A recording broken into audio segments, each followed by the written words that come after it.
Gente, era óbvio que com esse acidente com o ATR da Voipes iriam surgir teorias e reportagens exclusivas. No vídeo de hoje eu quero citar dois assuntos, dois tópicos. Primeiro, o que saiu em uma rede de televisão e o seu histórico não muito interessante, e sobre a postagem que o Lito fez lá no X, o antigo Twitter, também relacionada com a mesma rede de televisão. Beleza? O que aconteceu?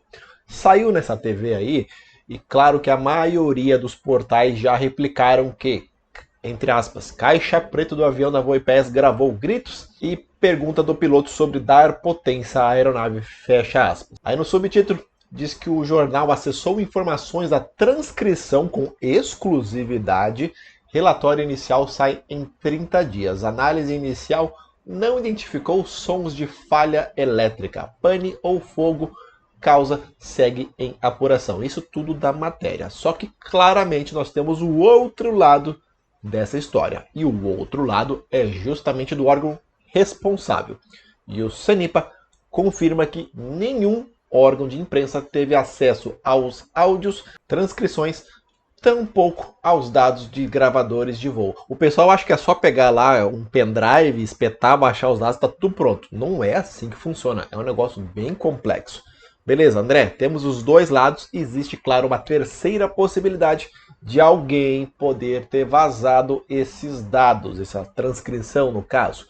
Pode. A gente só vai ficar sabendo em breve se isso realmente aconteceu, pois evidentemente é totalmente proibido, é uma insanidade soltar qualquer dado sobre o acidente, justamente, ainda mais, na verdade, né, a essa altura da investigação. Imagina para as famílias que já estão sofrendo, aí vem esse negócio chamado de reportagem. Só vamos voltar agora rapidinho em 1996, quando caiu o 402 da TAM lá em Congonhas, no bairro do Jabaquara, pertinho do aeroporto. E a reportagem da época falava exatamente isso. Aspas, na noite de sexta-feira, o programa X Repórter lá, da Rede X, divulgou que o piloto avisou a torre que o avião estava em pane e teria dito, vou retornar. Segundos depois, o piloto teria avisado, entre aspas aí, estou livrando a escola. Essas informações não foram confirmadas pela aeronáutica e nem pela TAM. Segundo informações também não oficiais, as últimas palavras do piloto teriam sido meu Deus e não estou livrando a escola. 1996. Já no relatório final do TAM 402, foi comprovado que não existiu essa fala, ou seja, fake news, né, que nem se chamava fake news na época. Em 1996, era muito mais fácil manipular a informação do que hoje em dia. É justamente o que aconteceu com o Lito, que eu vou comentar já já. Beleza, André? Entendemos que existe uma reportagem onde afirma algumas coisas sobre o acidente, mas não existe nenhum detalhe mais específico nesses dados assim que eles conseguiram. Mas por que será que aconteceu isso? Se realmente tivessem obtido o áudio da caixa preta, eu não duvido nem um pouco que já teria sido divulgado. Você duvida, gente? A gente está falando de uma mídia podre, uma mídia antiga, tradicional, sabe que perdeu muita audiência para a internet. As informações que eles postaram na reportagem são bem genéricas, até uma criança poderia inventar. E digamos que alguém lá de dentro do CENIPA realmente tenha vazado essas informações. Primeiro, é preciso saber se é verdade. Isso provavelmente já tem alguém lá dentro do CENIPA investigando para saber se alguém vazou isso aí. E a divulgação não passa meio de um telefone sem fio, que com certeza a informação chega distorcida e é postada conforme o padrão desse jornaleco. Você sabe por quê? É justamente o que aconteceu com o Lito. Olha só essa postagem lá do X. Eu vou ler bem rapidinho aqui para não tomar muito tempo de vocês. Dei uma entrevista muito legal para o Caco Barcelos no Profissão Repórter. Fiz vários disclaimers de que não especulo sobre causa de acidente aéreo. Isso compete ao CENIPA. Fiz um disclaimer. Disclaimer é tipo assim, uma observação. Não sei porque eu uso essas palavras difíceis, mas enfim. De que eu poderia falar de maneira técnica sobre os efeitos de acúmulo de gelo em uma aeronave. Mas que seria apenas uma instrução, sem nenhuma relação com o acidente de vinhedo. Daí o programa foi ao ar e o editor cortou de maneira que dava a impressão que era uma das hipóteses para o acidente. No stories do Instagram, coloquei a gravação da tela do briefing para a equipe do programa e os termos foram aceitos. Qual seja, não haveria especulação de minha parte sobre as causas do acidente. Foram quase 3 horas de entrevista e o que foi ao ar foi o trecho de se as pessoas sobreviveriam ao impacto, que eu falei sobre impedirem off. A parte dos efeitos do gelo em um avião foram cortados de uma maneira que ficou incompreensível e até a explicação para o barulho que o avião fez, que foi a parte menos cortada, foi tirada uma parte essencial. A partir de hoje só dou uma entrevista com a minha equipe gravando junto para termos os brutos do que foi falado. Respeito e admito o repórter Caco e sei que não é ele quem edita a matéria. Já falo mais sobre isso.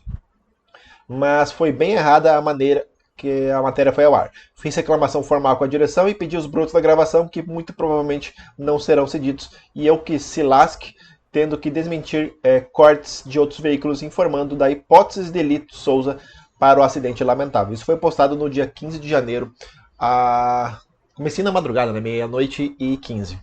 Agora, desculpa, né, Lito, mas assim, é muita inocência pedir para falar em off, dar uma entrevista de 3 horas e achar que essa televisão não vai tirar as suas falas de contexto. Por isso, eu sou muito a favor das redes sociais e a produção independente de conteúdo, justamente para poder o quê? Desmentir as manipulações da mídia. A gente não precisa ir para a mídia falar isso. Já temos aqui, como você está vendo aí no YouTube, mídia independente, conteúdo independente. E não, o repórter em questão é o chefe do negócio lá. Ele sabia muito bem como ficou a reportagem antes de ir ao ar. Pode ter certeza que ele não vai mandar ir ao ar sem uma revisão dele mesmo. Ou seja, ele está ciente de como que ficou a reportagem. Vai ficar essa lição aí pro Lito. O bom da internet, que ainda temos o que? A liberdade da produção de conteúdo independente que eu acabei de falar.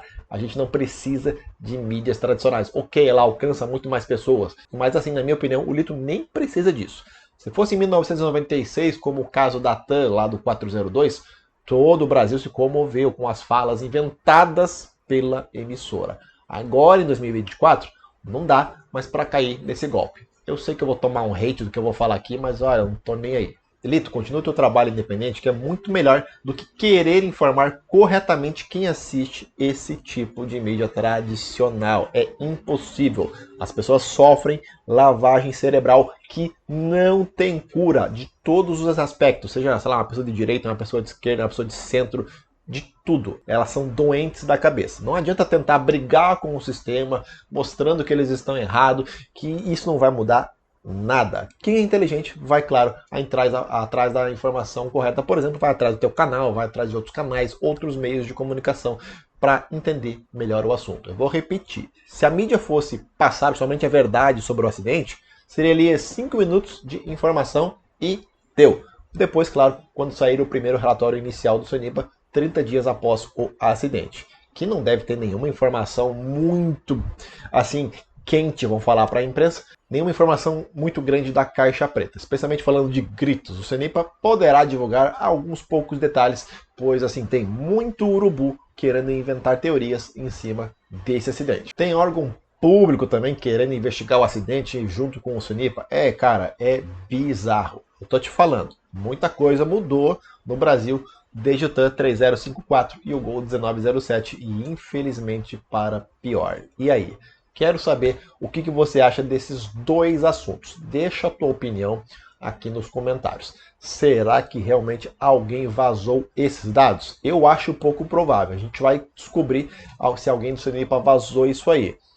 É tudo invenção da rede de esgoto mesmo? E o Lito foi juvenil? Na minha opinião, eu acho que ele foi bastante juvenil, acreditando que esse tipo de televisão não iria manipular os fatos. Eles manipulam tudo, não seria diferente. Nesse caso, está gerando aí bastante audiência. E audiência é o que para eles? Dinheiro. E agora, se você gosta do conteúdo aqui deste canal, você já sabe. Se você não é inscrito, você pode se inscrever. Vamos chegar aí aos 100 mil, quem sabe, no final de agosto. Dá para chegar no final de agosto a 100 mil inscritos. E a gente se vê no próximo vídeo. Tchau!